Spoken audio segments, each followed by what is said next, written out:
Hi అండి, welcome to my channel. నేను మీ రమాదేవిని. బయట కొనే పని లేకుండా ఇంట్లోనే సింపుల్ ప్రాసెస్లో పన్నీర్ అయితే ఎలా రెడీ చేసుకోవాలో ఇప్పుడు చూద్దాం ఫ్రెండ్స్. నేను పన్నీర్ చేయడానికైతే 3 లీటర్ల ఆవు పాలను అయితే తీసుకున్నాను. పాలు ఫ్రెష్గా ఉండాలి ఫ్రెండ్స్. పాలు ఫ్రెష్గా ఉంటే పన్నీర్ మనకు చాలా టేస్ట్గా బాగుంటుంది ఫ్రెండ్స్. ఒక తపాల్లో వేసుకొని పాలు బాగా మరగనివ్వాలి. మరిగిన తర్వాతనేమో కొంచెం వెనిగర్నైనా వేసుకోవచ్చు, కొంచెం లెమన్ జ్యూస్నైనా వేసుకోవచ్చు. వేసిన తర్వాతనేమో చూడండి పాలు అయితే ఎలా విరిగిపోయాయో. అలా విరిగిపోతేనేమో పాలు నీళ్ళు తేలిపోతాయి.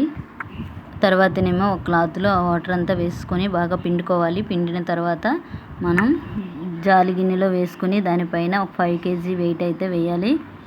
తర్వాతనేమో ఒక 2 hours తర్వాత దాన్ని ఓపెన్ చేసి చూడాలి ఫ్రెండ్స్. చూడండి నేనైతే ఎలా ఓపెన్ చేశానో నాకు ఎంత మంచిగా వచ్చిందో. మన చేతుల మీదుగా వండుకొని తింటే ఆ హ్యాపీనెస్సే వేరు కదా ఫ్రెండ్స్. నాకైతే ఎంత మంచిగా వచ్చిందో నేనైతే ఫుల్ హ్యాపీగా ఫీల్ అవుతున్నానండి.